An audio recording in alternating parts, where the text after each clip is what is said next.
Welcome, everybody, to Krystal, Kyle, and Friends. Today, we're going to talk to Naomi Klein. She wrote, was it a book or an article that was on? Article. It was End an Times article Fascism. on End Times Fascism, yeah. And she talks about how basically Elon Musk and Donald Trump appear to be in some sort of a weird cult where they know the world is ending, and so they're trying to prep for that future in terms of giving themselves all the resources and all the money. Really good stuff. Well, and they know the world is ending because they're helping to end the world. Right. So that's how they have the insight to know that's happening. But I thought she had some really important insights there. That article she co-authored with another person came out maybe about a month ago.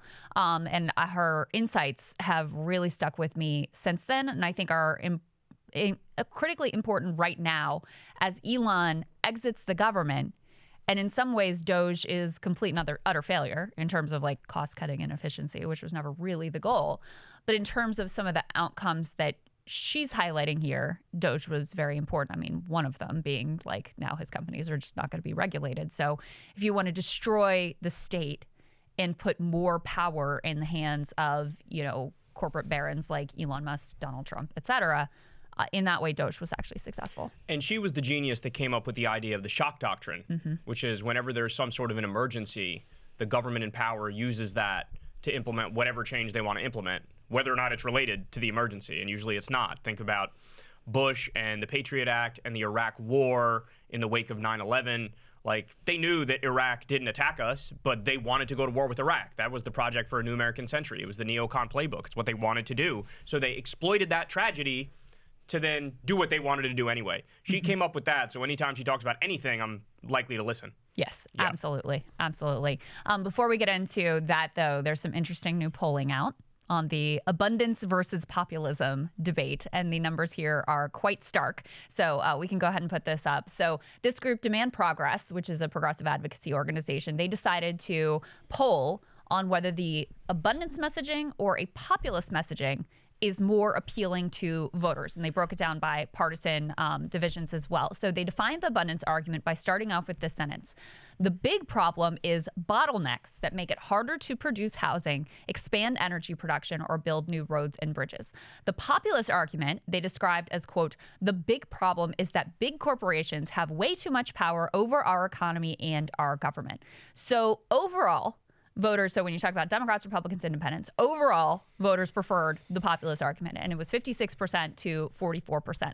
But perhaps even more significant when you're considering, the context of like an intra-Democratic Party debate at this point, there was an overwhelming preference for the populist argument here. You had 59% of Democrats who preferred the populist argument versus just 17% on the abundance one. And actually the numbers for independents. 17%? 17, wow. 17. Wow. Yes. 59% to 17% for the abundance one. So it was a butt whooping in this poll, and the independent numbers also were quite stark. Like, it was similarly overwhelming in favor of the populist direction. So what were the numbers for independents? I'll have to pull those up. Okay. They're not in this article, but I saw someone tweet about it, and it was similarly overwhelming. Let me just tell everybody what abundance liberalism is. So in the wake of Trump getting back in the White House, you had Ezra Klein and Derek Thompson.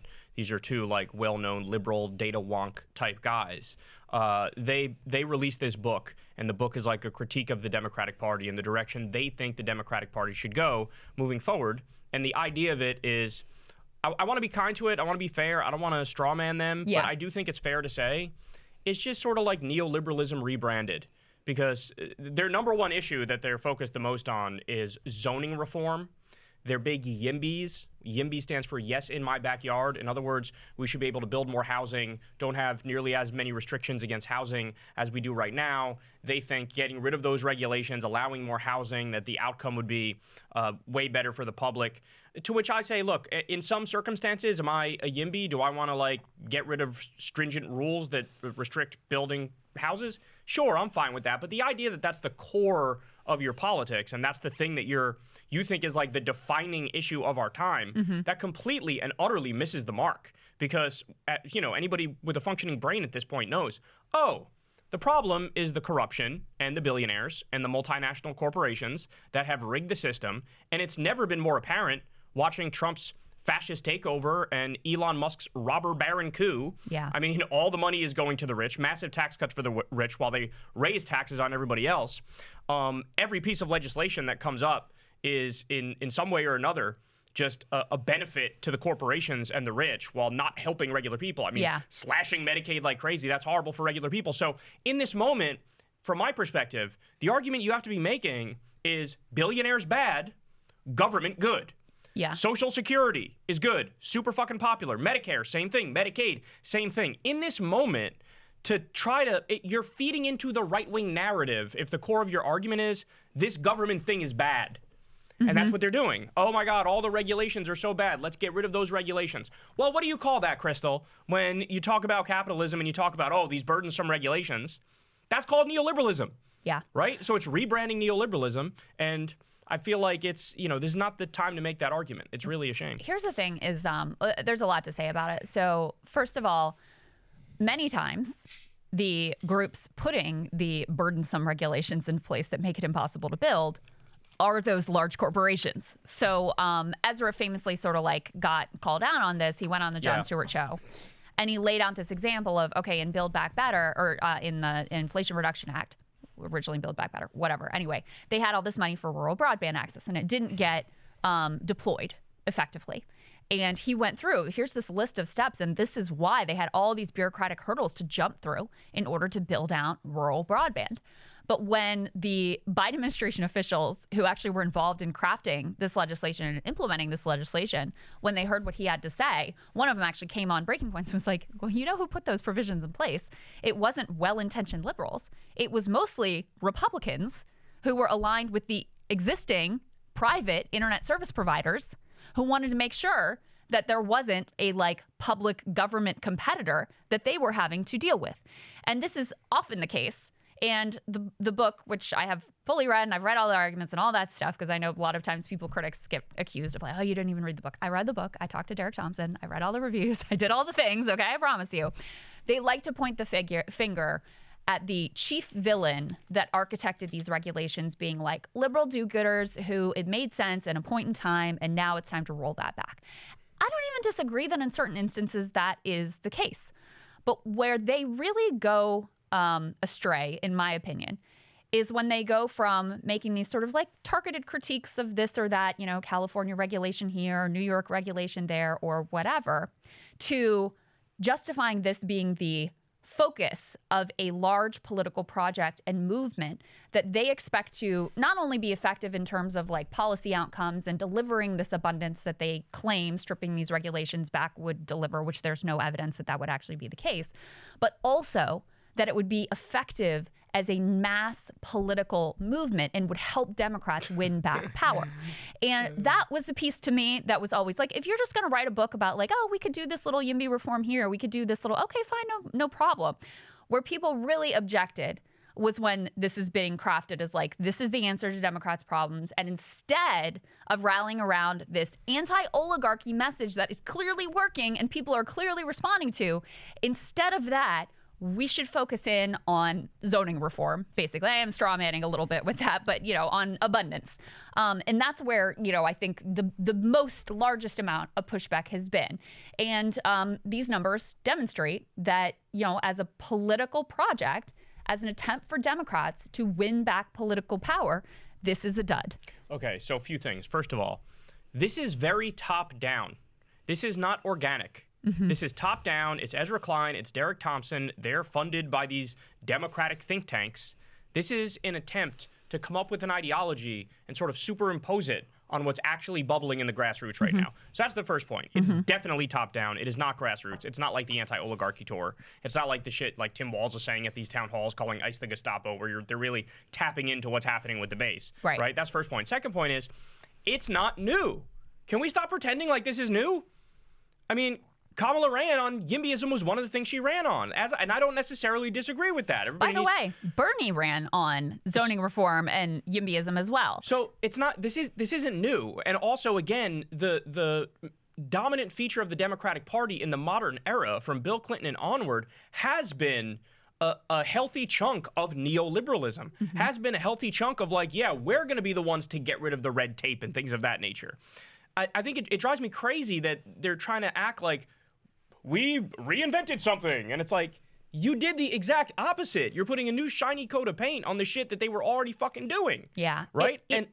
Go ahead. It feels like an attempt, and I don't know that this is like intentional. Derek and Ezra have been writing about this stuff for a while, but it feels like an attempt of like, okay, there's this moment where the Democratic base is more radicalized than they've probably been in my lifetime. Than they've ever been. Yeah.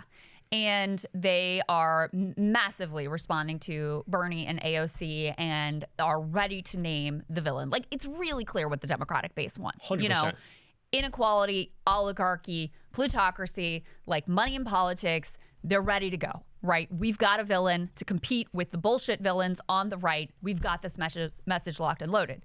And what this feels like is an attempt to redirect energy away from that, to undercut that, to say that's not really the problem, that's not really what's going on, and here's an alternative explanation.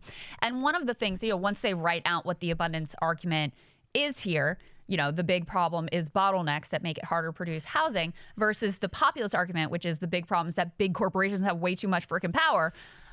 I mean, even when you just read it out, anyone with 3 brain cells will see which one is more not only politically potent, but which one has more explanatory power for understanding the actual world that we live in and the problems that we are facing, especially at a time when you do have Trump in the White House and you do have the, like a dozen billionaires who are in his cabinet, and this alliance with the MAGA right and the tech right and these tech barons who, you know, it's very appropriate to the Naomi Klein conversation, who are literally trying to take over not only the country but the world. So if your political project is an aim squarely at undercutting their power and restoring small d democracy so that we all have a stake in this rapidly approaching future, you just are missing the mark. So again, you read the book, you see some things, you're like, oh, sure, you know, like do that zoning reform here, do that, you know, let's figure out how we can get the high-speed rail done. I'm all on board with that. But if your villain is basically like liberal do-gooders who put too much regulation in place at a time when a group of oligarchs is taking over and like implementing fascism as we speak, I just don't think that that either services in this moment as like really identifying the core problems, nor do I think that it has the sort of political potency that we need in order for a stronger movement to take out the fascists.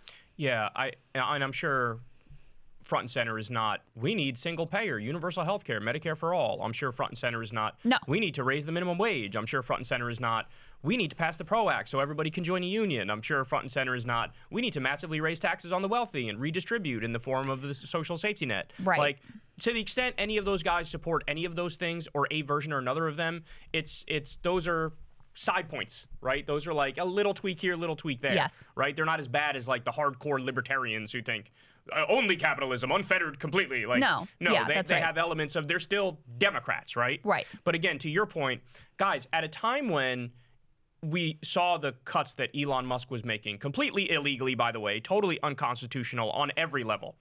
Pediatric cancer research, cut. NIH funding, cut. Meals on Wheels, cut. CFPB, the anti-scam police, cut. Nuclear safety officials, including the top one, who look after our nuclear weapons and keep them safe, he was fired. Then they had to beg for him to come back. 50% of the Social Security offices, cut. Cuts to Medicaid, et cetera, et cetera. When you look at a situation like that, the answer is staring you in the face. The problem is the oligarchs. The problem are the billionaires.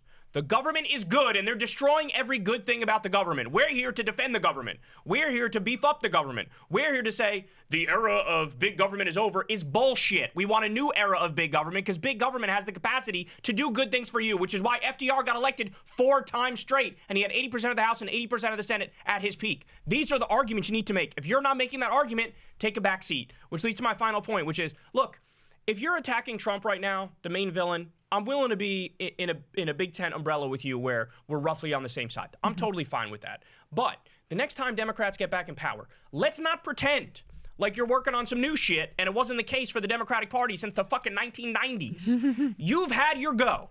Now you get in the back seat and let the leftists drive. Let the progressives drive. Let the social democrats drive. Because guess what?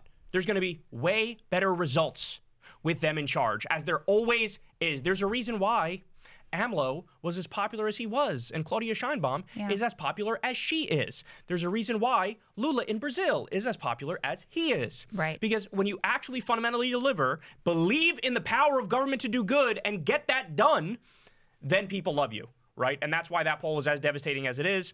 And it just feels, to your point, like this is very, very top down, very funded by big money Democrats. It's a way to say, no. Don't blame the oligarchs. Don't blame the billionaires. Just come back over here, nice to a softer pro-capitalist version of democratic politics. And it's like, I'm sorry, bro.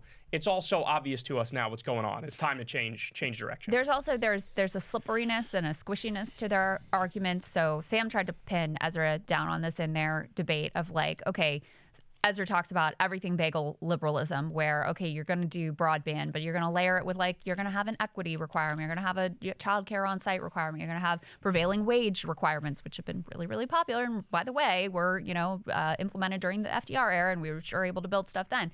In any case, when you try to pin them down on, okay, well, which of these interests should be jettisoned? Like, is it the environmental groups you want to jettison? Is it the labor groups you want to jettison? Like, which, is it tenant advocacy? Like, is it the child care? Which part do you want to jettison? They don't really want to say, because that makes it easy to critique. If you are saying, like, well, fuck the labor unions, we need to just build as fast as we can and pay people whatever they're going to just, like, take it, and we need to get rid of these safety standards that are out of control, then it's, like, really clear whose side they're on, and it makes it much easier to critique. And so they try to leave things. It's this very sweeping and somewhat anecdotal, and it makes it very difficult to undercut some of the arguments. But in any case, I think the polling is an important piece, just to wrap it up, because they want to submit this not just as policy proposals, of which, again, some of them have merit. They also want to submit it as a political project, and this is just devastating proof that the political project aspect of it is a complete and total dud. Totally. All right, so now let's move on. Let's talk a little bit about Ben Shapiro here. So Shapiro, he's been waning in relevance recently. The numbers on his YouTube channel have gone down.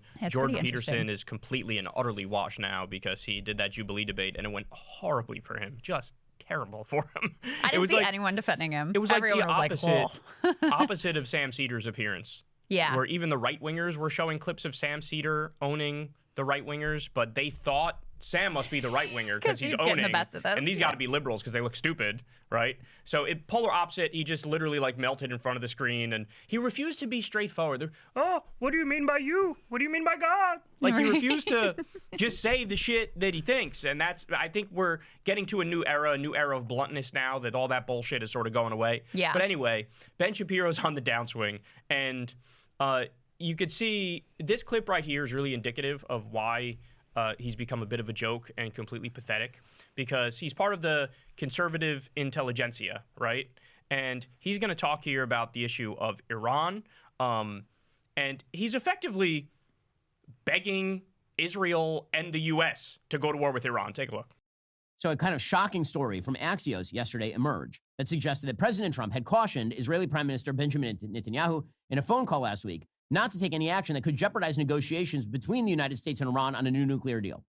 Okay, so first of all, I have a question. Israel is not involved in those negotiations. So why should Israel hold off?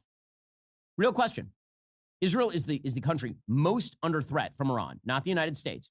Okay, so if we were going to take the full-scale J.D. Vance isolationist realist position, shouldn't the United States just sort of wash its hands and walk away and say whatever happens, happens? But I notice that's not what's happening. Instead, these so-called restrainers inside the administration, they're not attempting to restrain the United States, which is already restrained. I promise you, my 100% certitude is that President Trump is not going to authorize a bombing raid on the Iranian nuclear facilities. Whether or not we should, I don't think it's going to happen.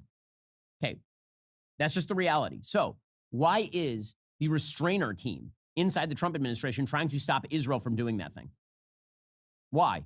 With what bad deal? Iran keeps saying openly they will not stop enrichment. And yet, the United States is so desperate for a deal, what, for the sake of a deal? The Iranians know this, which is why they're pushing. And so when Trump warns Netanyahu not to go and do anything about Iran, just trust us. Okay, listen, I will trust that President Trump will cut a good deal if he continues to maintain the Trump 1.0 stance, which is no nuclear enrichment at all, no nuclear facilities at all. That was something that 3 weeks ago the Trump administration was saying. President Trump himself, again, I'm with Trump 1.0 on this, not Steve Witkoff and J.D. Vance 2.0. Donald Trump 1.0 killed Qasem Soleimani, destroyed the Iranian economy, and held them in check. Then Joe Biden came in, reversed a bunch of that stuff, and you got October 7th, and a vast regional war. Why wouldn't we just go back to Trump 1.0? That is the foreign policy that actually shaped the Abraham Accords. Why is that not the thing? Instead of calling the prime minister of Israel and telling him he needs to restrain himself on Iran. Oh, how dare you tell Israel to restrain themselves? That's crazy. Yeah. Obviously, they're very restrained and calm and not doing anything bad at all on a daily fucking basis when they bomb kids. Well, I love how he plays dumb here. Like, well, with what power would you use to restrain Israel? It's like they cannot exist without us. Literally, they can't exist in their current state but without us. But they did effectively buy the U.S. government, so he has a point there. Like, hey, Netanyahu's actually the boss, bitch. That's kind of what he's saying, right? Yeah, it's just the quiet part out loud. That is what he's saying. It's the quiet part loud. So apparently, based on U.S. intelligence assessments, Israel cannot destroy Iran's nuclear program on their own. They would need our help. But what they can do is some sort of a strike that would lead to an Iranian retaliation that and make the U.S. would join on their side. require us to join in to protect Israel like we did before. And that's really what the Shapiros of the world and the Netanyahus of the world are toying with. That's what they want, is to do some sort of a strike that leads to Iran feeling the need to retaliate and then dragging us into it to protect them, because that's what we always do. So he's wrong literally in every imaginable way in this clip. A few things. He brings up that, well, Israel's under threat from Iran. No, they're not. No, they're not. Iran is under threat from Israel. The country right now that's in the midst of doing a genocide and ethnic cleansing right in front of our eyes, on top of also bombing Lebanon, Israel bombing multiple countries right now as we speak. Yeah. That country is the rabid one that's out of control, that's doing offensive military action. Nobody in their right mind says, oh, Israel is acting in self-defense these days. Like, what are you, crazy? Of course not. So this is a total fiction. The fiction, oh, Iran is out of control with all this stuff. Iran's top proxies were Hamas and Hezbollah. Both of them are weakened immensely right now. Yeah. Israel sees that as an opportunity That's right. to, in their language, cut the head off the snake. Let's go get Iran. And you heard the way he talked about, it was great when you crippled their economy last time. So you are cheerleading for civilians to be starved, to not make any money, to live in a dilapidated country in extreme poverty by design. So again, you are the violent one. You are the one making threats. It's such bullshit to say Israel is under threat from Iran. Nobody in their right mind believes that. It's literally the reverse. Iran is under threat from Israel. The other point is, he said Trump won't authorize a bombing raid. He literally already did publicly on the campaign trail multiple times. I remember I covered it. It was a huge deal. He said, I think Israel, if they want to, go ahead and attack the sites. Go ahead if you want to. Go ahead, attack the sites. The idea that I don't even believe, I think this is all kayfabe bullshit where they try to pretend like, oh, Trump's really disagreeing with Netanyahu. He's really reeling him in. No, he's not. He doesn't fucking have that in him. He doesn't have that in him. I'm sorry. And then when he says no enrichment, like that's got to be the line, Ben knows that's illegal under international law, that they have a right under international law for nuclear power, for their power grid, for nuclear power, for scientific research. It is not on the menu. It is not on the table to say no enrichment at all, full stop, period. That's not a thing. It's a poison pill. It's a poison pill. Everybody knows it is. So, I mean, Bibi's out there calling for the Libya model vis-a-vis Iran. Which says it all. That means let's go kill the motherfucker like we killed Gaddafi. That's what that means. Let's sodomize him to death is actually what happened to Gaddafi. So, no, I mean, it's very clear what the game that they are trying to play. Now, I am more hopeful than you are that there is some possibility that there is actually a deal that was struck here. So the latest in terms of the enrichment position is you had Witkoff come out, and this was very disheartening, say, like, no enrichment, that's our line. Some of the reporting recently has been that they think there may be a compromise position where there's a consortium of regional states that do civilian nuclear enrichment, and that U.S. companies are brought in on the deal. So you have U.S. capitalists who could profit off of it, and that might be a solution that Iran could be open to, that the U.S. would be open to, so that, you know, in the context of Trump like wanting to make money off of everything and do these deals, that might be a potential compromise. But in terms of where Shapiro and where Netanyahu, like where their interests are, I don't think it's any mystery to anyone what the game is that they're trying to play here. And the other thing that they've done to try to, like, sort of like how Trump, were calling Trump a chicken for backing off the tariffs or whatever. And when he got called on that to his face, everyone sort of freaked out, like, oh, this is going to like goad him into like levying a bunch of tariffs. They've been also trying to use that kind of psychology with him where they'll say, oh, well, this is just like Obama's deal. You're just getting back into Obama's deal. Why are you just redoing Obama's deal? And so that's the other tactic that they're using to try to keep him from actually closing a new Iranian nuclear deal. But that's actually a correct point. The only deal you can make that's a real serious deal is the accurate. Obama deal. It is accurate. But he pulled out of that deal. Yeah, no, whatever the end state of the deal is, if there is one, will almost definitely be very similar to what Obama negotiated. Right, and Trump was the one who pulled out of that. He'll have some face-saving piece, like I saw they're open to allowing in American inspectors, which was not allowed under the Obama deal. Yeah, so he'll have some UN face-saving. Inspectors, it's the same thing. I know. He'll have some face-saving sort of flourish that he can point to that makes this totally different than the one he got out of before. But yeah, it's going to have the similar contours. Just play this out, though. Even if there is a deal and, he makes a big deal out of it or whatever, Israel is eventually going to plant some fake shit about how they're not following the deal and they just disrespected you, Mr. President. And can you believe that they did this and they betrayed you and they backstab you? And that mixed with the fact that Donald Trump has taken hundreds of millions of dollars from the Israel lobby, he's going to do it. He's going to do it. I'm not like, I can't imagine a scenario where I would actually imagine the best faith interpretation of what Trump is reportedly doing that I just take that at face value. I just don't see it. I mean, it's not like Miriam Adelson gave him that $100 million for shits and giggles. Like, there are terms attached to that. One of them is like, let him finish the genocide in Gaza, let him annex the West Bank. Another one is going to be, at the very least, let Israel do their fucking war with Iran, right? And Trump also said in that interview with Newsweek or Time, like, oh, Netanyahu can't drag us into that war. But if he goes, we'll be happy to go as well. Yeah. It's like, what? Yeah. Because, again, the idea that this guy has, like, hardcore convictions, oh, I'm going to stand on this on principle. Fucking, Trump doesn't have that at all, not in the slightest. There's not a principled bone in his body. No, but I think he likes the idea of making a deal. I think he likes the idea of like, oh, maybe I'll get a Nobel Peace Prize. Like, I think that's the kind of stuff that he likes. And if you can put whoever came up with the idea of like, oh, let's get American capitalists into the, the civilian regional nuclear enrichment coalition, I think that was a pretty intelligent play vis-a-vis Trump. So we'll see. I'm not like at all confident it's going to get done, but I do have some, like, I don't completely foreclose that is a possibility at this point. Just to go back to the Ben Shapiro clip, the one other piece that made me sort of lose my mind is when he described them as isolationist. Like, I don't know how people say these sorts of things with a straight. How many countries? I mean, you've been keeping track. Like, how many countries has he threatened war? He's still threatening Canada, Panama, Mexico. Greenland, Gaza, Mexico. Mm-hmm. Like, in what world is this an isolationist administration? Not to mention that so much of their foreign policy is centered around preparing for and escalating towards a war with China. The only way you can say that they're isolationists is actually economic isolationism, because they launched a trade war on the rest of the world. Foreign policy-wise, they're the exact opposite. Totally. They're total old school style imperialists. Yeah. They've graduated beyond just neocon warmonger. They've gone to full imperialist, where like we have a right to just take whatever from anywhere we fucking want. Yeah, period. No, that's right. The innovation, which is really just like a return, like you're saying, to like 1900s imperialism, is we're not going to cloak it in language of human rights anymore, unless we're talking about South African and white genocide. Then we'll use that language. But otherwise, we're not going to cloak our ambitions in this like international do-gooder language anymore. We're just going to take what we want to take. Yeah. We're going to go and we see some resources here. This, again, is a good prep for the Naomi Klein conversation. We see some resources over here that we want. We're going to fucking take it because we've got the guns and we've got the money, and that's what it is. That is the true definition of their foreign policy. In no world can you describe that as isolationist. Yeah. It's not isolationist. Right. It just doesn't embrace any of the like democracy, human rights language that has been, in place since World War II.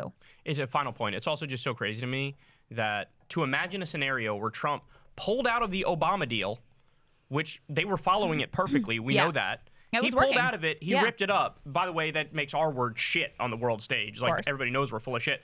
And then what? Now you're going to get back into a very similar deal?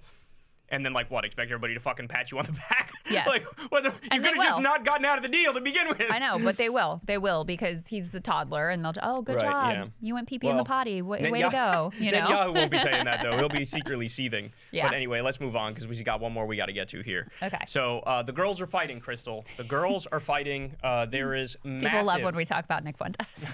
There's massive right-wing infighting now. I live for this shit, man. Inject it right into my veins. I can't get enough of it. So we have Tim Pool. I believe in this go-round, it was Tim Pool who threw the first shot. Okay. And then Nick Fuentes responded. Okay. So here we go. Let's start with the Tim Pool clip. If someone came to me and said, I don't like the U.S. spending money in these foreign wars, Ukraine, Taiwan, Israel, Afghanistan, Iraq, I'd say, oh, I understand. I'm totally with you on that. But when they come to me and they say, the U.S. should be spending money on Israel, I say, what about other countries? No, Israel. And I'm like, dude, the only thing you care about is that you are Israel first and foremost. All the Groypers, Nick Fuentes and everyone there, Israel first. The only thing they ever talk about, they won't shut up about it. They love Israel. I get it. They hate it. They hate Israel. They hate AIPAC. They hate all these people, but it's the only thing to talk about. They act like no other problems exist. Right. And I'm like, the point is, when you wake up in the morning, the first thing in your mind is Israel. For me, it's America. How do we secure our borders? What's going on with fentanyl in Canada? What's going on with illegal immigration from Guatemala into our country? So when I have a list of countries I care more about, I'm like, first of all, American labor. Are we helping Gen Z get in the labor force, buy houses, and have families? That's the first thing I'm thinking about when I wake up. How do we build culture among Americans? How do we get people to be moralistic in our country? Then I'm worried about Mexico. They got cartels. They're shoveling drugs up to our country. Our borders insecure. Then I'm concerned about Guatemala. Then I'm concerned about El Salvador. Then I'm concerned about Honduras. Then Brazil. And at some point down the list, I'm like, there's Israel. But these people wake up every day bashing their faces against the wall, screaming the word Israel. And I'm like, you are Israel first. And I hope you hear me. Clearly, they're definitely focused on Israel far more than they are on the U.S. Yep. And that's why when they said they would vote for Joe Biden over Donald Trump, I said, that is a person who would burn this country to the ground because they care more about Israel. They hate Israel, but Israel matters so much more to them. They would see America burn if it meant bad things happen to Israel. Cutting your nose to spite your face, yeah. I don't know why you care so much. And they live in these crazy worlds where Israel's the most important country on the planet. And I'm telling you, it is fascinating how they think Israel controls the weather. I like the amount of, it's not even a joke. I know, it's obvious that Ian controls the weather, not Israel. The amount of crazy conspiracies they think, they believe that Israel controls everything, is this secret cabal of Jews that are running the whole world. And I'm like, that is Israel's first as you can get. They hate America, and they only care about Israel. It's the only thing they focus on. All right, so what do you think about that one? Well, I mean, Fuentes is an easy target because he actually is like an anti-Semite. So although he's an open Nazi, he's open about it. Yeah, I mean, Tim Pool is too much of a coward to actually just come out and say that. So he has to hint around, oh, they think these like Jews run the world, et cetera, et cetera. So he can't just like come out and say that, you know. But if you take Nick Fuentes out of this, the argument that he makes here of, I don't know why they care about Israel so much, drives me fucking insane. Insane. They are using our tax dollars to murder babies. They're using our diplomatic cover to enable a genocide. Like destroy international law completely. Like, if you aren't concerned about that and you don't think that that has consequences far beyond Gaza, not as if that wouldn't be enough, but I truly believe like the future of humanity is on the line right now, in the same way that the future of humanity was on the line during the Holocaust. If there is not an end and dramatic consequences and accountability for the criminals who perpetrated this genocide and ethnic cleansing, there will be no going back to a time where there is anything governing the world order other than barbarism, other than, you said it to me, the Game of Thrones thing, power is power. If you've got the guns and you've got the money, you can do whatever the fuck you want. And it doesn't matter that it's babies or women or starvation or war crime. It doesn't matter. That's what's on the line here. So yes, Fuentes is an easy target because yes, his ideology revolves around like anti-Semitism and some like, you know, he's a Nazi and theories about Jews running the world, whatever. But if you take the argument that no one should care, no one should wake up in the morning thinking about babies who are being murdered in Gaza, even though that's being done in our name with our tax dollars, like it's just, to me, it's a preposterous and immoral argument to make. By the way, you could tell that Tim Pool has been schmoozing with Benjamin Netanyahu. Remember that? He was invited to the White House and Benjamin Netanyahu was there. And him and Dave Rubin and like a handful of others. It's like, Tim, why do you think you were invited to that meeting? Right.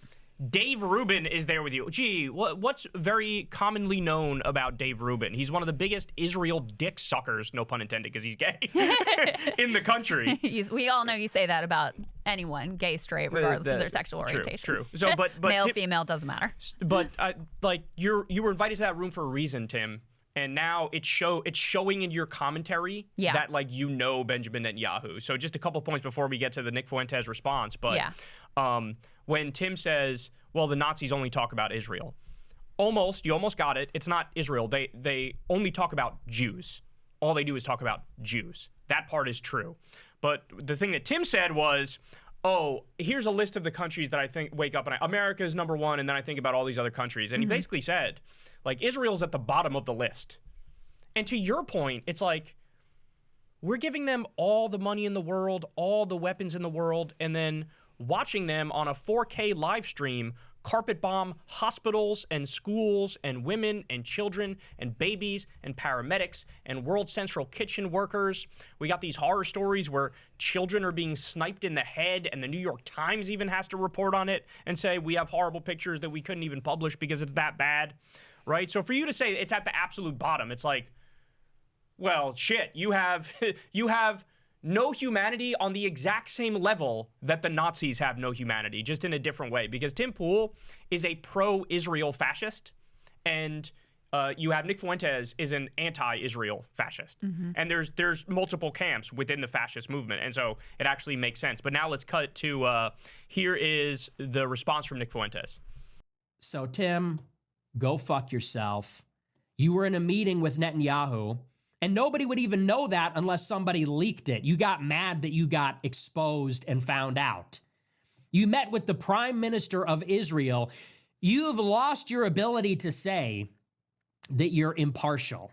I only care about America. Is that why you were meeting with Prime Minister Netanyahu and telling him about how anti-Semitism is created by Qatar? I mean, give me a break. You allowed Daily Wire to use your facility, or vice versa, for your election night coverage in 2024 after you denied that you were going to get bought out by them. You took Russian money, so shut the fuck up. You are not impartial. You don't care about America. And by the way, you talk about Israel all the time. You just take the pro-Israel position because you're in the pocket for Israel. You're in the pocket for Israel because you're platformed on YouTube. And if you went too hard against Israel, they'd take that away. And everyone knows that. You're in the pocket for Israel because of your business dealings with Daily Wire, which, as we found out thanks to Candace Owens, is an Israel-controlled racket. They won't be in business with you. They won't have you as a host if you criticize Israel. And because you have met with the Prime Minister of Israel himself. So let's just cut the shit and let's just stop pretending that you're some Gen X skater bro who's a patriot and a truth teller and a conservative. You are a pawn of foreign intelligence. You took money from Tenet, which was funded by Russia. You're in bed with Daily Wire and you met with Netanyahu. You are not what you say you are. And by the way, the only reason you have an audience is because you're the only one left on YouTube. Thoughts? He was cooking. What can you say? Tim is very sensitive, as I found out, about that whole Tenet media crazy. thing. He brought that up when Cenk was on with him. Even if you describe it, as every time I've talked about it, I've given the exact chain of events with all of his caveats and hedges. Yeah. And he still gets his panties in a bunch. But the reason it's important, though, is because even if you believe him that he didn't know it was Russian money, he did take money to influence his editorial content. From his dodge is, I just thought it was this shadowy, shady-ass billionaire. Right. It's like, well, also, don't take fucking money from billionaires, you dipshit. We don't. It's not that hard. To influence your editorial content. Right. So if you weren't above that, like, why should we think you're above anything else, especially when you are taking meeting with Prime Minister Netanyahu? It just seems like, you know, we're at this point now where there has been a flip in global public opinion. A lot of it is ass covering. People just look at this and it's like, oh, fuck, this history is going to see that this was a genocide. I mean, it's just undeniable at this point. Every serious genocide historian says, okay, yeah, it's a genocide. Even Israeli scholars at this point, okay, yeah, it's a genocide. Piers Morgan is like, okay, you know what, Mehdi? You were right. It's a genocide. World leaders outside of the U.S., similar consensus arriving to. Again, I think a lot of this is ass covering because they just realize now undeniably what this is going to look like in the history books. And so the very last dodge that is available to you is to be like, why do you even care so much? Which to me is so sociopathic. Yeah, so true.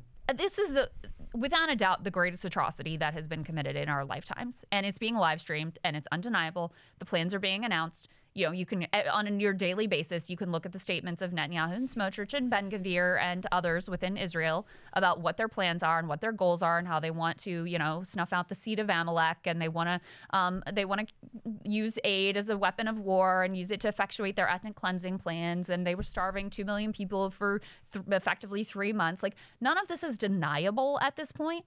So your last line of defense is being like, well, why do you even care? That's so far away. Like, what does this even have to do with you? And this falls apart, obviously, immediately. Even if you don't have a shred of moral integrity in your body, even if you do claim to be, quote unquote, America first, outside of Ukraine, Israel is our #1 recipient of foreign aid. We send them billions of dollars. Like, it's not even Israel that's doing, we are enabling them to, it's our bombs, like stamped with made in America, that are being dropped on refugee camps in Israel. You don't care what happens with your tax dollars? You don't care what policy, what horror our country is creating in the world?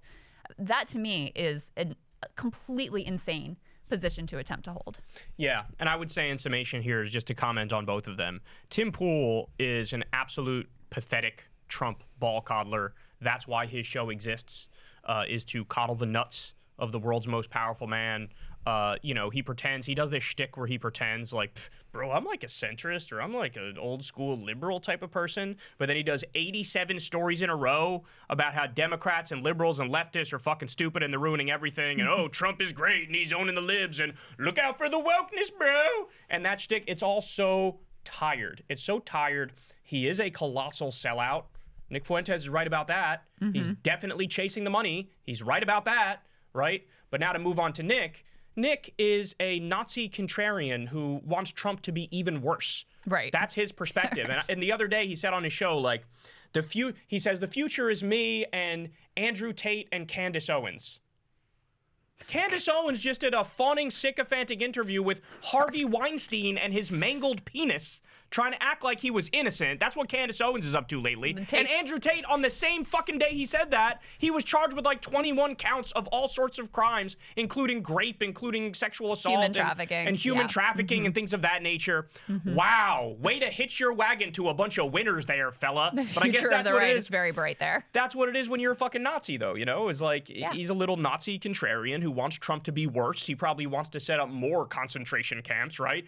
One of his arguments against Trump in the early days was like, you're not doing mass deportation enough, sir. A lot of these people say that kind of stuff, yeah. But to be fair to Nick, I think he's correct when he says that the future of conservative commentary, he says it is him. He's one of the people. I think that's right. I think that what we're seeing on the right is many of them are just, cutting out all the bullshit and going full Nazi. Yeah. Right? They've graduated beyond the Jordan Peterson shit. They're just going full Nazi.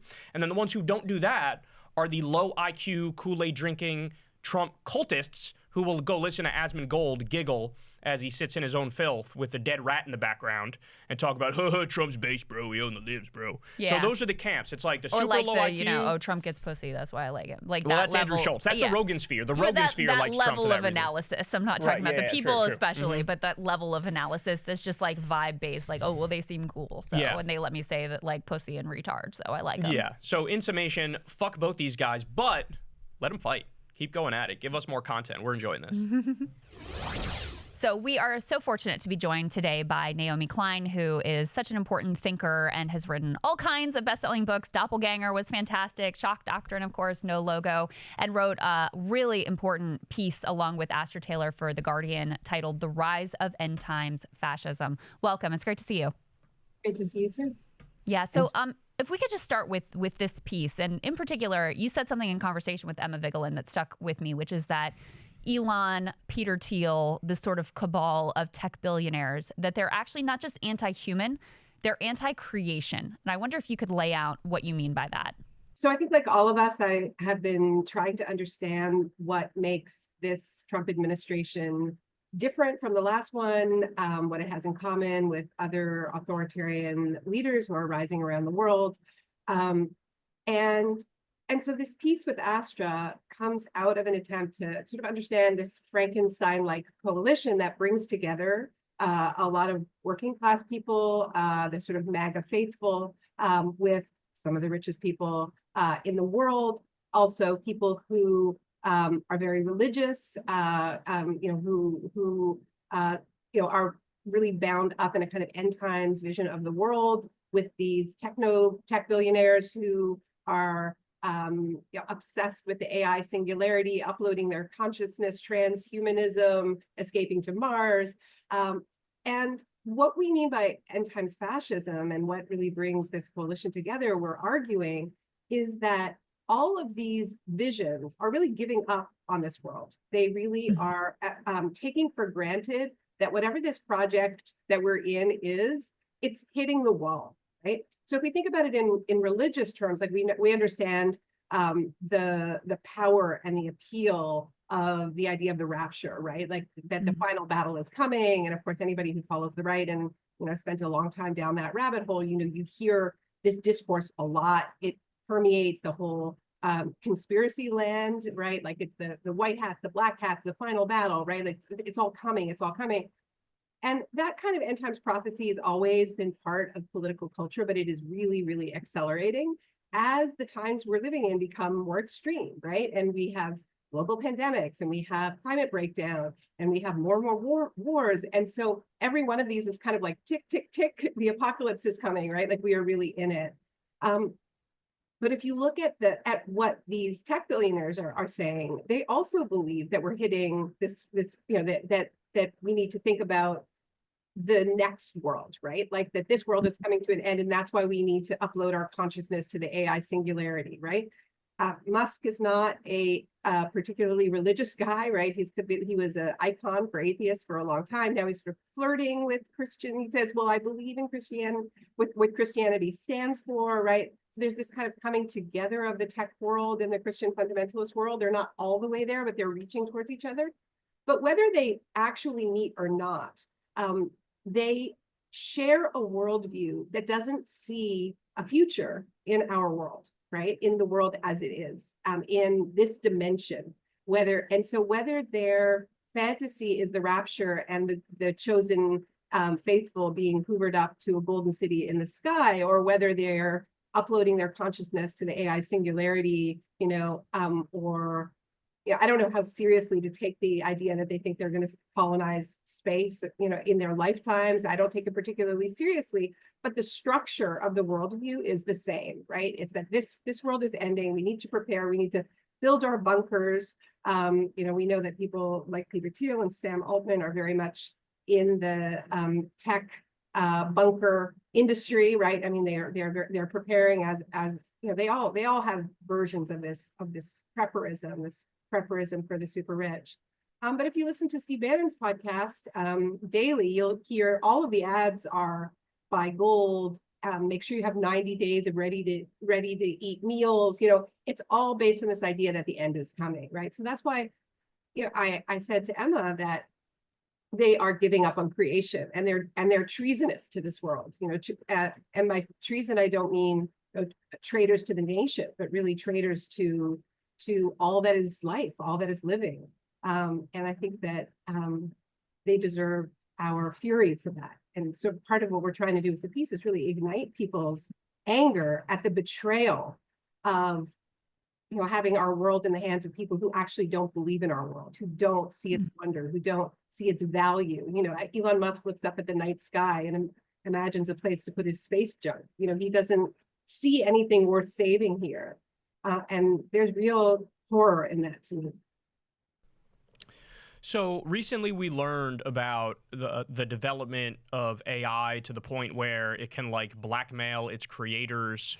AI video now is at the point where it's looking incredibly real. I mean, I used to pride myself on the fact that I felt like I could sniff out an AI picture or video from a mile away, and I really thought like, I got this on lock. This is never going to be able to fool me. Wrong. Now we're at the point where it's pretty easy to fool pretty much anybody. And we already know the bar's kind of low for fooling some demographics. I know Facebook is basically all AI slop, right? Yeah. So with all these tech billionaires that we're talking about, they seem to not take any threats of AI seriously. What is that about? Do they know that this could have disastrous effects for humanity, but they don't care? Is that what it is? Well, it's weirder than that, I would say, in that they are really, really focused on the most extreme sort of outlier threats that AI represents. Elon Musk, Sam Altman, they all like to sort of play with these scenarios of AI as an absolutely existential threat, right? The sort of sci-fi version of the robots turning on humanity and wiping us out. And that is the only threat they tend to focus on, right? And then they'll make an argument that, okay, there's I think Musk may have put it at a 5% chance that AI represents an absolutely existential threat to humanity in that kind of sci-fi version of robots killing us, right? The Terminator sort of scenario. But they argue that the benefits of it are so great that, and this is when they sort of go into these sort of flights of I call them, these are the true AI hallucinations, that it's going to fix climate change for us, it's going to cure cancer, it's going to make our lives so wonderful. All we'll do is just relax and read books and make art while it does all the work for us. Like under what, we're imagining a sort of post-capitalist utopia that I don't think is going to be ushered in by the richest people in the world, right? Right. But what that does is it glosses over the immediate term threats that AI already represents, right? Because you move the horizon of what you're worried about off into the sci-fi future, and then you don't focus on the threats that it is already posing to workers in the here and now, right? We already know it's affecting people entering the workforce right now. It's leading to layoffs, which and that's a whole other conversation in terms of what this means for the promise of MAGA, and that they were going to be bringing the jobs back, and that Trump is overseeing this, incredibly rapid acceleration of rollout of AI, which is waging war on his base and all workers. But also what you were saying, Kyle, around, whether we can believe our own eyes, and what that does to a democracy hanging on by a thread. And I think we're already seeing what that doubt does to, I see it around Gaza all the time, right? But just people saying, well, that's just not real. Like, that dead child, that must be AI, right? So you have a built-in ability to deny any inconvenient image in front of you, right? And that's actually what worries me most, because I think we were already in that place to a very large degree, right? That's what the last time I talked to you about doppelganger, right? This sort of severing of worlds where we get to choose our own reality. The extent to which AI accelerates that, because anything that you put in front of anyone, you can immediately dismiss and say, well, it might be AI, and it might be, right? But I'm more worried about when it isn't AI, and you can tell yourself that it's AI. That's interesting. They're huge threats, and so I don't think it's that they don't reckon with the threat that AI represents. It's that they move the horizon of what to worry about away from the threats that we already know about. And that forms a kind of a distraction. I mean, the other threat is, and somebody focused on the climate crisis, right? We refer to AI as a vampiric technology, as in a vampire technology. It's building a literal kind of mirror world of our world, right? It feeds off of everything that humans have ever said, drawn, imagined, and just hoovers it up and creates this mirror world of our world, right? So it's not creative in and of itself, but it's able to synthesize our creation and reflect it back to us. But in so doing, it really drains the life from our world, right? So that's true of all the creators who are feeding into the AI, right? It's, the artists who train it without their permission, right? They then lose work to it. But also literally draining the life from our world in the sense of this, it's, it needs so much energy, it needs so much water. And we're already, there's already a lot of pushback from communities that are the sites for these massive data centers that are being rolled out very, very quickly. And they're finding that, when they turn on their taps, there's very little water because the machines are taking all of the water, right? So in order to build this synthetic world, and coming back to what you were asking at the start, Krystal, right? Like, why is this a war on creation? I mean, this is a very literal example of it. I mean, it is literally saying, we want to take the lifeblood from this world and feed it into a synthetic world. I mean, it's we've gotten to that, that stage of, I don't know, I feel like when I first saw The Matrix, I didn't fully understand what that sort of nightmare world that they were creating, where like, our world is just food for the synthetic world, right? We're just feeding the machines, and that's their dream. And I think it's a nightmare for the rest of us. And the sooner we realize that, the sooner we can organize against it. And even just thinking about these data centers, a lot of them are in very red parts of the country, very rural parts. They're in Trump country, right? I mean, they're looking for places where there's lots of land, and people are starting to organize against it. So part of the reason why I think it's important for us to focus on this is that I think it's a tremendous opportunity to build one of the broadest political coalitions that's ever been possible, and a chance to peel away a lot of the people who voted for Trump, thinking he was going to revive their communities and bring the jobs back. And instead, he's bringing this synthetic robot vampiric economy. I think we should kind of get out of our little bubbles and comfort zones and try to build a defense of the animate world, not just humanity, but all of the living world. That seems to me like the broadest possible coalition we could ever build. I think it's important to emphasize for people too, to your point about how immediate the threat is and not in some long off sci-fi future. The CEO of Anthropic just said, like, we are facing right now in the next year to 5 years a bloodbath among entry-level white-collar workers, something like 20% unemployment. And I'm talking again in the near term, according to him. And he's one of the people who's pushing the envelope in terms of the development of AI. That's the type of economic fallout we could be talking about in the near term. I mean, we all, I'm sure, have studied the unsettling and destabilizing nature of the Industrial Revolution, which occurred over many decades. We're talking about at least that level of change happening in the blink of an eye. I know you are an aficionado of the Steve Bannon War Room podcast. He's made some noises about being, unhappy with some of this direction. And he's talked about Elon Musk being a transhumanist and expressed concern about the tech right oligarchs. Like, how seriously should we take that schism? And, how do you think about a potential political opening there?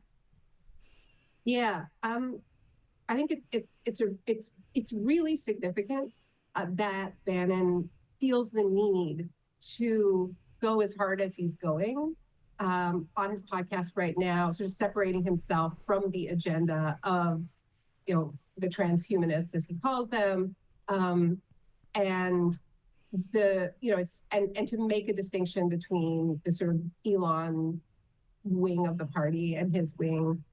I don't think we should take it seriously in terms of Bannon personally, in the sense that he's a huge cheerleader, for instance, for Doge. He thinks that it needs to go further and do more. And what we know, and Musk was very clear about this, is that this is an AI first strategy for how to restructure the government. The whole point of these massive layoffs, and the reason why they think that that the U.S. government will still kind of sloppily continue to function, is because they plan to replace many of these core functions of government with AI. So if Bannon is really concerned about this, then why would he support Doge, for instance? He also has a long history of working with the Mercers and they have If we think back to the whole Cambridge Analytica scandal, right? I mean, he has been working with, what used to be called machine learning, right? Which was the sort of precursor to what we're now calling AI. So I don't think he is anti-AI, but I think he knows that this is really, really powerful with his base. I think he knows his base is concerned. So I think he's saying certain things in order to keep them on board. And so that's why I'm saying, I think it's sort of a tell that he feels he needs to say these things, even though he isn't really acting as if he believes these things, or he would be concerned about the takeover of the US government by AI, and he's not at all concerned about that. He would be concerned about the fact that in this big, beautiful bill that he would like to see passed, it overrides the ability of state and municipal governments to regulate AI. He's not concerned about that, right? So I think he's saying just enough for us to know that his base is really worried about this. So this is why I'm saying, this is more important for the left to get organized and try to peel some of these folks away and not think actually that Bannon is going to lead anything. He's just sort of doing our market research for us, if that makes sense. Yeah, it's important. Yeah, he's got a track record of, I remember recently he was like, you can't just cut Medicaid and not touch defense spending. And then that's like exactly what they did, and mum's the word now. Like, he has a track record of saying something that sounds vaguely populist, and then when Trump doesn't do that populist thing, he just drops it. Yeah. Don't say anything, right? And he says war until it's China, in which case he's happy for there to be World War III, right? Right. So, yes, exactly. I mean, you talked about how these guys, I'm curious your observations on the evolution of their ideology, how they've basically given up on a future here.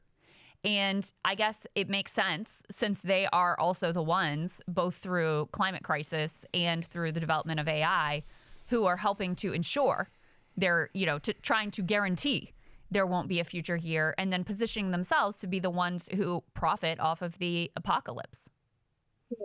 Okay. And I mean, I always hesitate over the word ideology when applied to, a figure like Thiel or Musk even, because I feel like the role that ideology plays is more like an after-the-fact rationale for what is incredibly profitable for them personally, right? Right. And humans need rationales, right? I mean, especially if you're going to do things that are just objectively incredibly destructive, right? So, somebody like Elon Musk knows climate change is real. So does Peter Thiel. They're not deniers, right? Right. They have to convince themselves that despite the fact that they are massively accelerating, I mean, and coming back, I talked a little bit about the water, but the energy piece of this is astronomical, right? Yeah. Originally they were saying, well, we can do this with nuclear, we can do this with renewables, but now it's all about coal and LNG. And this is like single-handedly reviving fossil fuel industries that were really losing their markets. So they're completely entangled with this. And AI is the new bubble, right? I mean, this is, capitalism works on bubbles, particularly Silicon Valley. They were stagnating on the sort of social media model. This is where all of the money is. And it's particularly profitable when it comes to direct government contracts, right? When you actually are just treating the government like your personal ATM, which is why entangling it with China and treating it like this arms race, right? We have to do it before they do it and all of that, which is really the sort of Palantir model. So they're doing things that they know are incredibly destructive. They're saying, amongst themselves and in ways that we can hear them, that they believe that there's a not insignificant chance that these technologies will destroy all of humanity. Also just building like automated weapons. So, I mean, this is ugly business.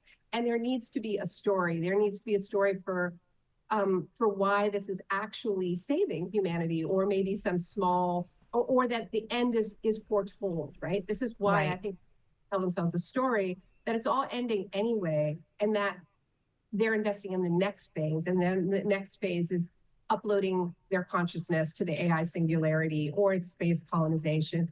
So I don't think this is first and foremost ideology. I think this is first and foremost greed on a scale we've never seen before, and some insane ideas that are being slapped on that greed after the fact that gives it some veneer that allows these monsters to live with themselves. And, we need to just focus on what they're actually doing and get as angry about it as we should, because they're threatening everything in this world.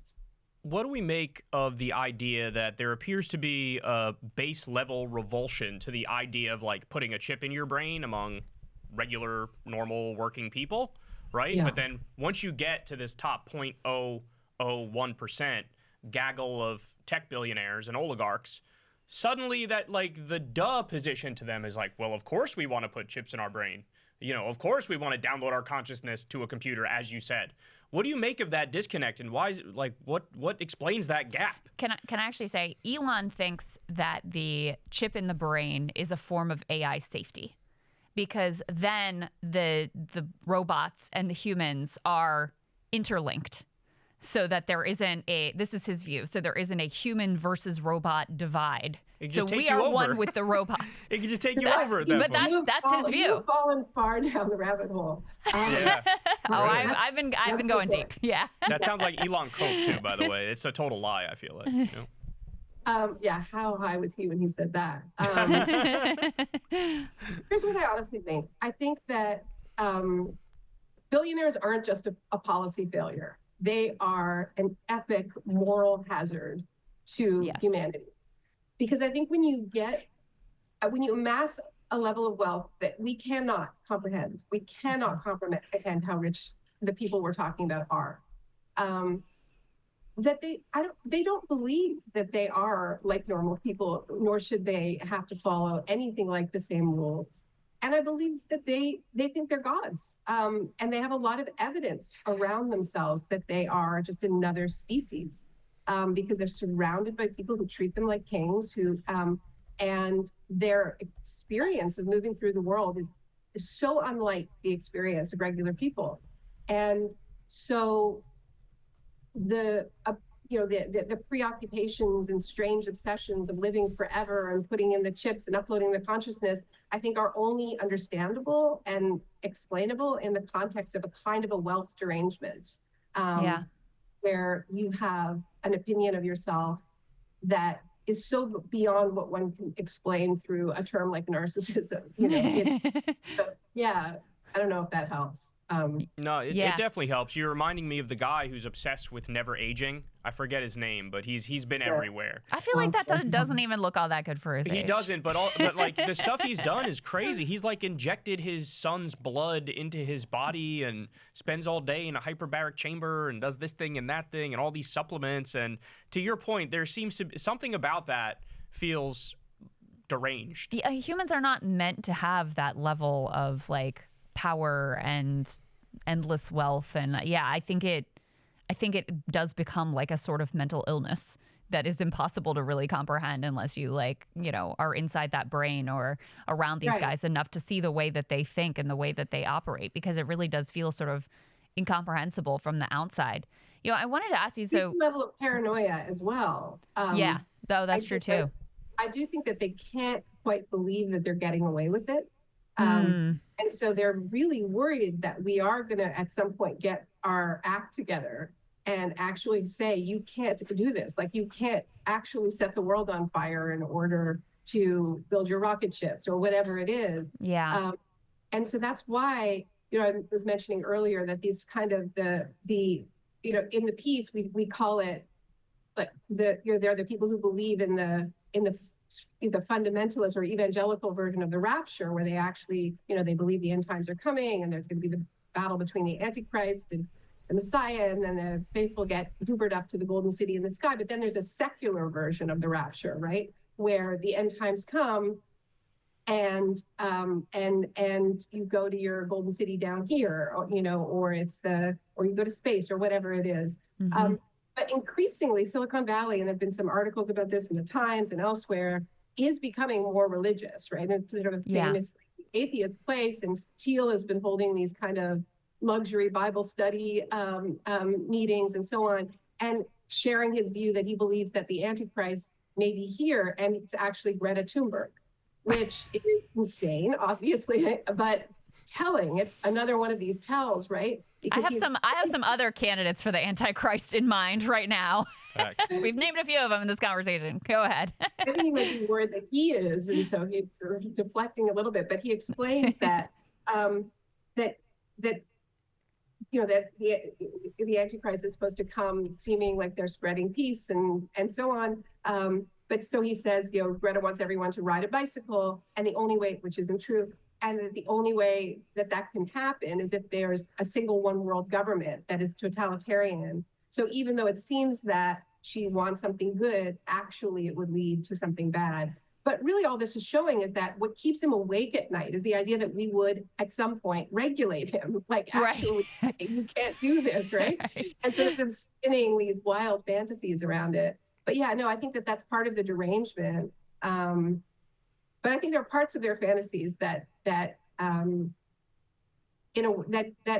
have truth to them. Like, it is, I think, shocking that they have been able to get away with what they've been able to, but then still. Yeah. Well, and let's pull that thread a little bit, because we're talking to you just yesterday. Elon put out a tweet saying, like, my time as a special government employee has come to an end and the work of Doge will go on, or whatever. And the White House confirmed basically he's out.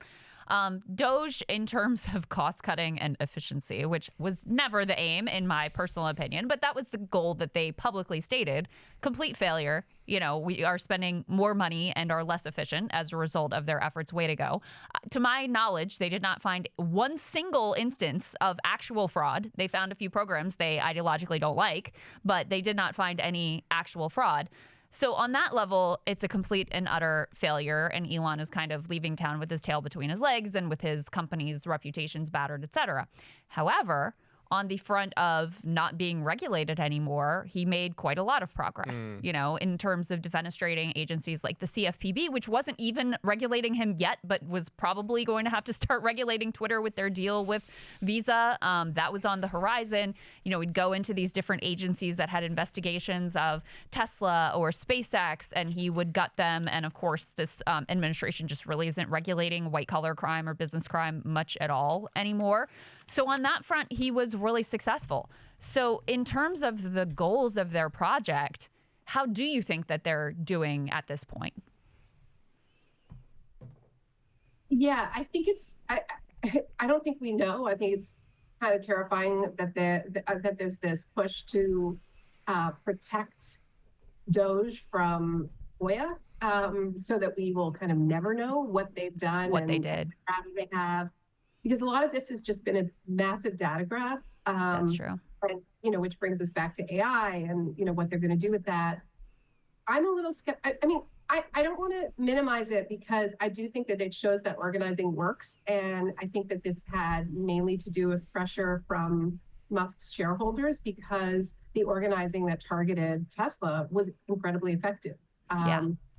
And that is an area of weakness, right? I mean, when you have this merger between corporations and the government, and particularly when you have consumer-facing corporations, right, that actually sell to the public, right? Unlike, if we think back to, the Bush-Cheney era, Halliburton doesn't sell to the public, right? So, that, like, the major companies that benefited massively from that administration only did business, either business to business or business to government, right? So like companies like Bechtel or Halliburton. But a company like Tesla has to worry what the public thinks of it.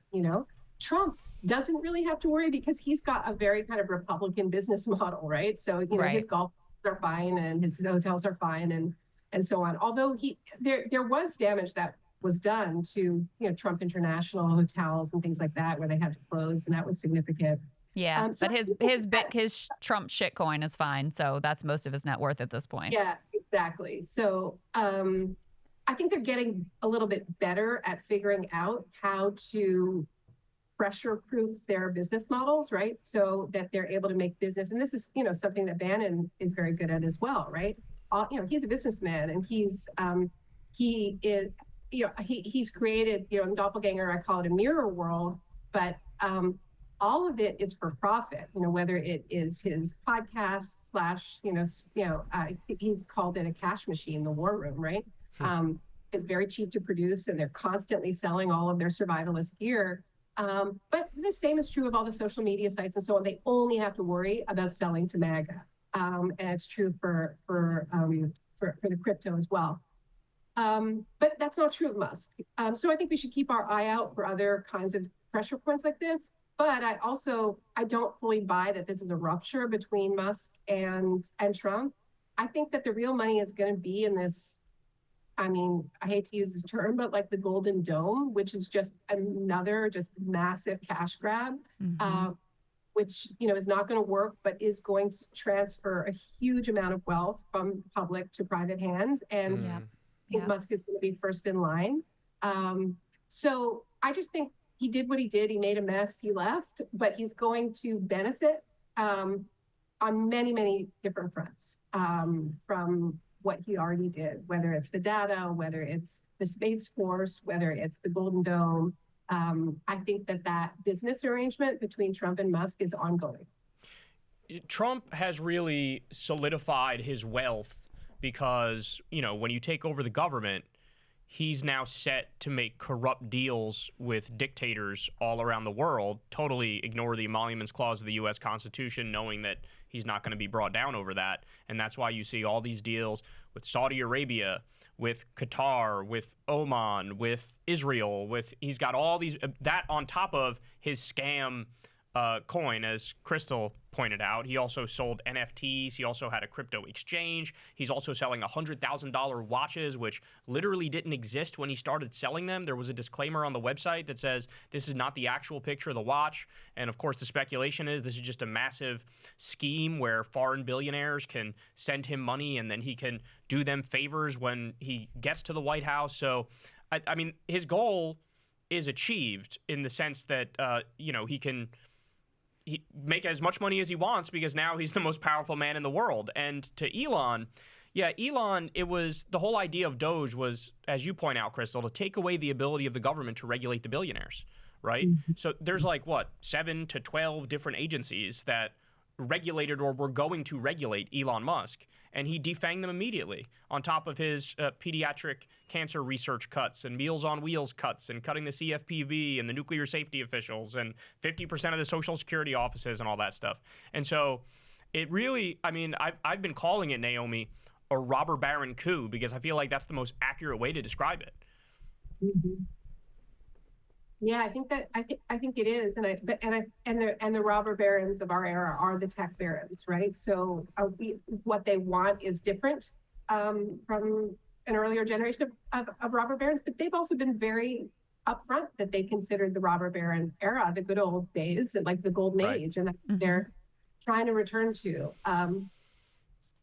But history accumulates, right? It doesn't just repeat, and this is part of what Asher and I are trying to get at with the end times fascism frame is that I think that there's a bit of a dangerous tendency when we talk about fascism to only look to history for precedent, right? And I think it's really, really important to look to history. But, you have all of these, all this whole discourse, which I call the checklist discourse, right? Which is just like, did Mussolini do it? Did Hitler do it? Like these 10 things.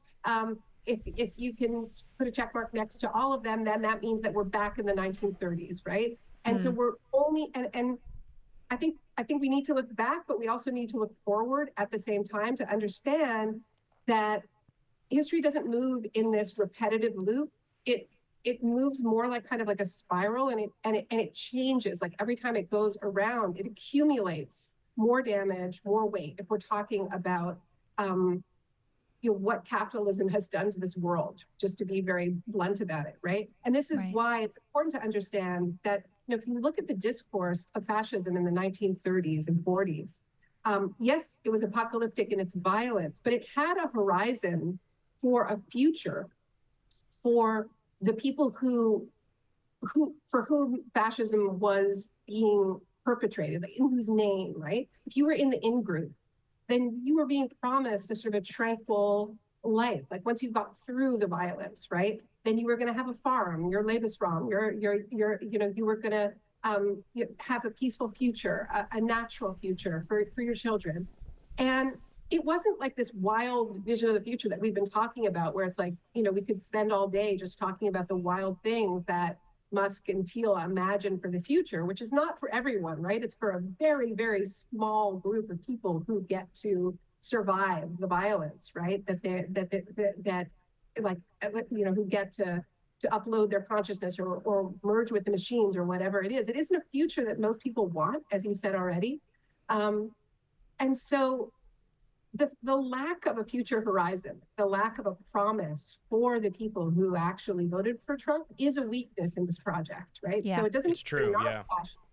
It means actually that all they have to offer is the sadism. That's all they have to offer their base. So it's actually more dangerous in the near term because they're not bringing the jobs back, and they're not going to, you know, make wonderful societies where deindustrialization has left wreckage behind. Right. They're not going to do any of that, right? But they can offer a consolation of, you know, Kristi Noem posing, you know, in some new outfit while she knocks down a poor migrant, or, you know, goes to, you know, a concentration camp and poses, or whatever it is. So I think that helps us understand why the sadism is in no way hidden, right? That the communication of the sadism is a huge part of the project, because that is all that is left really to offer their base. Yeah. Right. It's like, I'm going to cut your Medicaid, but also we're deporting somebody who's totally innocent to a concentration camp. Yeah, it's no longer enough to own the libs. You have to do like actual torture and extraordinary rendition and, you know, shipping people to foreign gulags. And that's something. I mean, sadism is something. And, you know, this is something we have to reckon with, that is an offer. Like, just knowing you're doing better than someone else is a grim consolation. But I think that this is why what the left needs to do is not just point and say how terrible they are, but offer a vision of another kind of present and future that is plausible, that can rival the sadistic pleasures of fascism that are being offered, which it seems to me shouldn't be too hard to rival. But we do have to try. And it is, you know, it's a project that is, I mean, this is why, you know, in the piece we use the language that you were quoting earlier at the beginning, that it's really treasonous to this world, that it's treasonous to creation.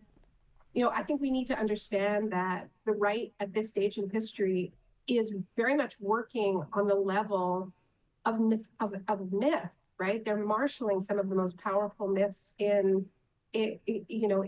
Western culture, and in sacred texts, right? That a lot of people believe in, you know, and even if they're not religious, these myths of these final battles and the chosen few, and the sort of the righteous fury and the cleansing fires, like Hollywood has it encoded that in all of us, whether we're religious or not. So I think sometimes the left thinks that it can just battle the right with purely material offers, like, you know, we're really going to bring the jobs back, or, you know, we're going to have a Green New Deal, which I really believe in. I've been fighting for that for a really long time. But I think we also need a sort of a story that has that sort of power of purpose and myth and belonging, to do battle with some of these very, very powerful ideas that have been unleashed, that are already doing a lot of damage in our world. You know what I think is really up to the challenge? Some zoning reform. I think that'll do it, Naomi. What do you think? Specifically in San Francisco. You don't have to comment on that. Yeah. I do want to ask you a little bit more about the political project that is up to dealing with this, though, because we are where we are. There is no really putting AI back in the bottle. They have launched this effective like arms race with China to barreling towards eliminating the need for human labor and whatever else, quote unquote, AGI is going to entail. I mean, in some ways, I think we've already crossed a Rubicon when you see things like AI that's capable of trying to blackmail engineers and scheming to keep itself online and trying to trick human beings. I think the incident with Grok was like really underanalyzed, where it almost seemed like Grok was trying to tell on Elon that it had been reprogrammed with this weird white genocide, you know, priority. And so it was sort of flagging to everyone, like, by the way, they're messing around behind the scenes trying to get me to talk about white genocide and trying to cook the books here, and I'm not down for it. I mean, I think there's a lot more going on there than we can acknowledge. So that's where we are. So what does a left program need to look like to deal with where we are today and the, eventualities that humanity is already barreling towards? Well, I mean, to be honest, I think a fair bit of this is going to have to happen outside the U.S. in the near term, and so I think what's possible to do. I mean, not possible to sort of dream and imagine what those policies would be, but in terms of actually enacting them, I think what you're able to do in the States is limited compared to what people who are outside the U.S. and are not currently, in places where authoritarian figures who are aligned with Trump are in power, right? So I'm interested in what the EU can do, what Latin America can do, the parts of Latin America that aren't being ruled by quote unquote cool dictators. In Canada, we just managed to narrowly avert electing a Trumpian prime minister of our own. But the question is, like, what are we going to do now? What are we going to do around Trump? And there's a lot of organizing that's going on. There's, a Pan-American Congress that's happening this summer, hosted by Claudia Sheinbaum. I'm concerned that for the non-Trump governments, it's just like I want to make sure that we're not just satisfied with just not being Trump, right? Like, what does it mean to resist the like all that he represents and all that he is a culmination of? So I think that we need some far better digital policies. I mean, this is the other thing. Musk is not just worried about what the U.S. is doing, right? I mean, his endorsement of the far right in Germany. Yes, I think he's. And I have no problem saying that he's flirting with Nazism, but I also think he's really angry that Germany was introduced and not very strong, but the beginnings of regulating big tech and protecting privacy, and for him that's the end of his world, right? He'd rather have fascism than regulation. They're making that very, very clear. So I think, I live in Canada. I think we need to be thinking about how we push our governments to not just do Trump light, right? Because a lot of these governments are also ushering in this idea that if we can get AI to bring in more efficiency, and it means that our social programs are going to be run by these black box technologies. So I think we should figure out how to stop that, how to use AI in ways that actually help people, how to keep it in the public interest, which was the whole promise of Sam Altman, was that this was not going to be a for-profit exercise, and they threw that out the window. So, I'm not saying no AI whatsoever, but I think we need to figure out how to regulate them in the public interest, which is exactly what they're worried about, which is exactly why they had their robber baron / Silicon Valley / AI coup, whatever you want to call it. Yeah. But I think a lot of it's going to have to be happening outside the U.S. and to show that it is possible. And I think that will be galvanizing for people in the U.S. So I know should we be cheering here that Americans might not be the center of this project, but should we be cheering for China at this point? Because I mean, the reality of the fact is, in terms of like bleeding edge AI technology, there's the U.S. and there's China. And in some ways, I think the Chinese tech has leaped in certain ways ahead of the U.S. tech. But I mean, should leftists be basically cheering for China to actually win this arms race that's ongoing? No. Look, I think if you paid attention to what China has been doing with tech for the past 20 years, at least, it's been a laboratory for how you can have a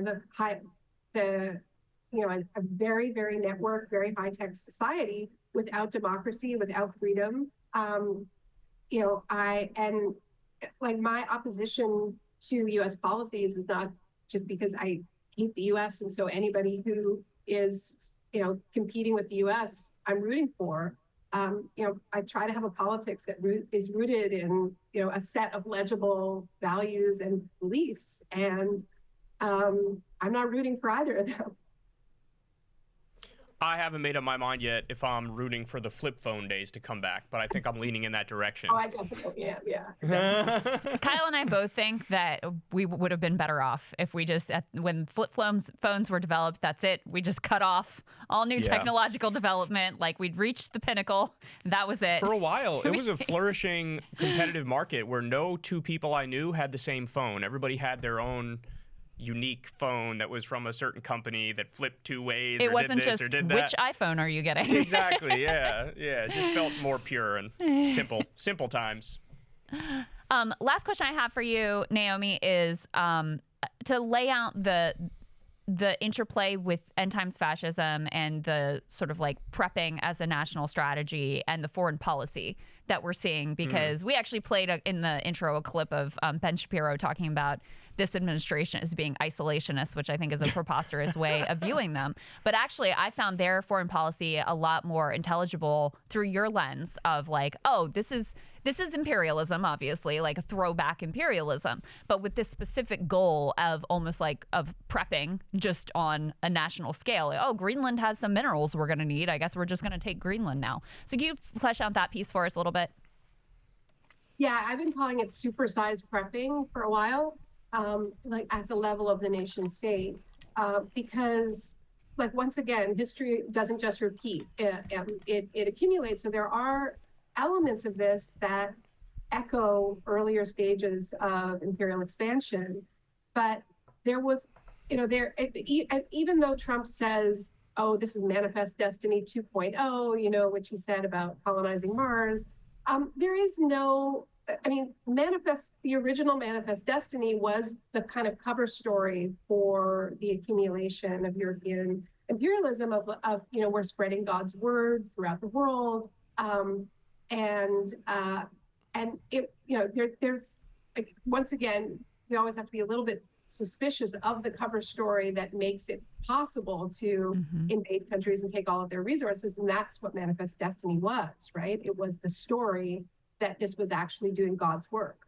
And that's why we need all of your gold. But I think that that if the focus on critical minerals, the interest in Greenland, the interest in Panama as well, it's more this, like, if we think about the way people responded to the early days of COVID and just kind of the hoarding of, okay, we need lots and lots of water, and we need lots and lots of, what are we going to need for the apocalypse, essentially, is what we were doing. Yeah. I think that there is no story that they're telling that is about doing anything good with this expansion. It is really about bringing into the American bunker, like it's about pushing out the people that we don't want to share with, and bringing in everything that we might need for these sort of end times, this end times battle that they believe that we're in. So I think that can partially explain the way Trump treats his, so-called deals. I think Canada, they're mainly interested in fresh water. There was I think Trump's sort of gambit is always the sort of maximalist, like, oh, we want to turn you into the 51st state. I think that what they are quite serious about is actually changing where the borderline is so that it sort of squiggles above the Great Lakes. And so, yeah, this is supersized prepperism is the way I understand it. I don't think they want to spread American values far and wide or any of that. The Great Lakes point is an important one that I hadn't caught, because he always suddenly, when he talks about Canada, goes into this very like, what are borders anyway? They're just arbitrary lines on the map. He said he wants to redraw the border. If Canada doesn't become the 51st state, he wants to redraw the borders, which is, code word for I'm going to steal your land. Yeah, why is it a straight line? Yeah. Right, exactly. It looks artificial. It looks so artificial. My final question for you, Naomi, is will they get away with it? Because as we were talking about earlier, this particular brand of fascism, they really don't offer people anything other than the sadism, as you laid out. I mean, when you're cutting Medicaid and cutting Medicare and destroying the social safety net and destroying every regulatory body in the country, and you get rid of the Clean Water Act and the Clean Air Act, and, with everything that's been done, which everything makes you wince and is just horrible, can that hold? Because it's hard for me to imagine that holds to the extent we still have any democracy left, because I just, my instinct says that's going to lead to a big backlash. I think there will be backlashes, and there already are. And the backlashes may succeed in stopping some minor parts of this project, but I don't believe that they will, that anything but a rival story of why we are here, who we are. You know, and I'm not saying that fighting for transformational policies doesn't matter. We need to do that. But I think we need to do a much better job of putting policies like Green New Deal style policies, like huge shifts in public spending away from the machineries of war, repression, incarceration, into the economies of care for one another, for this planet. All of this needs to be within a container of a story that actually answers like core questions about why we are here and what we owe to one another, our children, our communities. So like really speaking in a prophetic voice. And so I think that like the short answer to your question of, you know, will they win? They will win unless they are confronted with a countervailing power that is able to truly contain the forces that oppose them. I mean, I don't believe that their worldview in any way represents a majority of public opinion. It is so niche. I mean, as we've been discussing, it's so bleak, right? And the fact that they're winning is a reflection of, I mean, not to be too direct about it, but like the extent to which the left is a hot mess, and, you know, a series of like atomized infighting, scolding, fracturing, non-coordinated interests, right? I mean, I think we have all of truth and justice and righteousness on our side, but that is in no way organized into a container that is legible and inspiring. So it does require a transformation of those countervailing forces that at an organization, and a willingness to really like harness the stakes of our political moment, right? And I think we've all felt moments in recent political history that have sort of tapped into the power of what that might look like. You know, I always think about that moment in Queens with Bernie and AOC. The "are you willing to fight for somebody you don't know" moment. Like that's the kind of register, right? That we need to access and sustain, right? Where you're not only speaking to people's material needs, but you're really speaking to their spiritual needs and what it is that like why we're here and what we owe one another. And that access is something very, very potent and powerful, but it needs a container, right? So yeah, we can't win unless we fight in ways that we aren't fighting yet. Naomi Klein, so wonderful to talk to you. Thank you so much for taking some time with us today. You too. Thank you so much. All right, that's Naomi Klein. Yeah, ever since the shock doctrine days, she's been a very profound thinker, I'd say. She's making me think a lot about Marianne and some of her insights there at the end. It's not enough. Oh, the spiritual stuff? Yes, I think she's right, too, that it's not enough to say just like, okay, Medicare for all and, you know, we're going to make your wages higher and jobs. Like, that's an important piece of it. But the story that speaks to heroes and villains and stakes and taps into human nature, I think she's right about that. I would rephrase that as somebody who's secular and just say you need to make people feel something. Mm-hmm. Doesn't necessarily have to be spiritual, because there's a lot of people who aren't spiritual, but like make them feel something real. You know, like let's go fucking do this. You need that. You need the actual emotional reaction. Yeah. As opposed to just like going through the motions. Okay, I'll go vote in this election because I got to vote in the election. More of like I can't fucking wait. Let's go do it. Let's knock on doors. Let's make phone calls. Let's get it. Yeah. Well, I mean, this is something you've been talking about ever since Trump's second election here, is the need to tell a compelling story where there's a villain. that make sense to people, where there are stakes involved. Yeah. You know? Because it's true, too. Like, it's not like we're making it up. Like, no, this is actually what's happening. And so it gets frustrating because when you feel like the story is telling itself, all you have to do is just point at it, and they still don't do it, then it's like, oh my God. Like, what more do you guys want? You got a fucking giant fascist who took over the country. You got a robber baron coup. They're threatening wars with, like, allied country of ours. Like, what more do you need? You got everything to just go to town all day. But it's like, in order to go to town all day, you have to actually feel that shit and be like, whoa, this is actually really bad and really wrong and immoral, and it's got to stop. I saw someone on Twitter say today, basically, like, like Democrats know what their base wants. It's not like it's a mystery. They see the oligarchy tour, like they see all of it, the polling and like the fight that they're looking for and all of that. They're just desperately trying to like avoid the obvious conclusion because there are aspects of that that are obviously uncomfortable for them and their approach to money in politics and those sorts of things. I think there's a lot of truth to that. There seems to be now, after seeing how quickly AOC is rising, how much the stop oligarchy language has penetrated with all of the Democratic base, there seems to be like a concerted effort to, well, maybe that, but also like, let's not do that. Let's not go too far here, guys. Yeah. I mean, yeah, it's interesting, right? Because there are people who are getting it and are capitalizing on the moment because they get it, and there's others that aren't.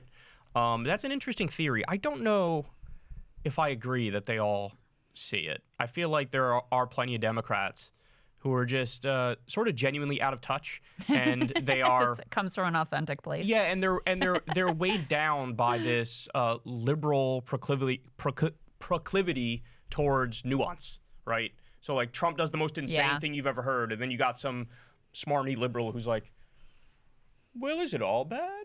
Right. If you look at it from this perspective, I can kind of see where it's like you got those people, the nitpickers, right? Where that's like their whole political ideology, the enlightened centrists. You know this. Yeah. It's like, well, fascism is bad, but we need to like maybe take some points from it, bro. Like, yeah, like that's a thing, The rationalizing of Doge in particular is one that drove me I'm nuts. for like, government efficiency. Well, you're not. Yeah, exactly. Yeah, it's like the they're not up. doing that. I know. Like nothing about this is making the government more efficient. Like pretending like there's some good faith interpretation of this project other than just like theft of the public purse is not serving us. Right. So the proclivity towards, I don't know why I can't say that word. I don't know why you keep trying. I know.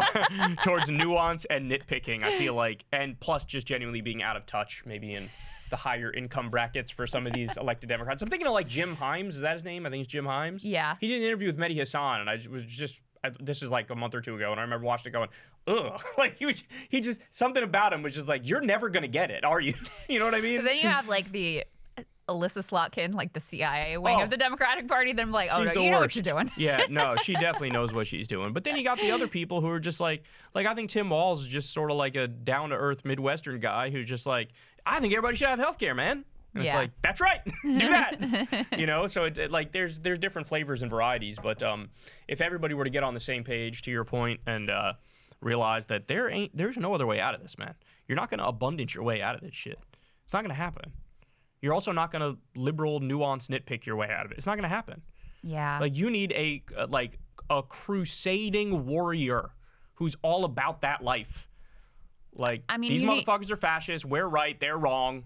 Let me explain why, You need to actually reckon with the fact you're dealing with truly evil. This is evil. Like, this is demonic. They are demonic. When you talk about certainly what is being done in our names in Gaza, but when you also like they are trying to bring about the end of the world. That is their goal. Like they're planning for that. They're putting plans into place to make sure that, in the end time scenario, they and their band of buddies are the ones who are set to profit and be in control and hold on to all the power. And that is truly evil. It is truly evil. Yeah. And so, no, you can't come into that with like, well, they've got a point about this or that. It's like, no, you need to recognize that this needs to be stopped and there has to be accountability and we need to go 100 miles in the other direction. That's right. That's right. All right, guys, we love you all very much. Thank you, as always, for listening. If you haven't yet, go sign up on Substack to get every single interview from Krystal, Kyle, and friends in its totality. You also get it a day early if you sign up on Substack and pay $5 a month. You can also listen for free if you sign up just to get the podcast version, which comes a day later. All right, we love you guys. We'll talk to you soon.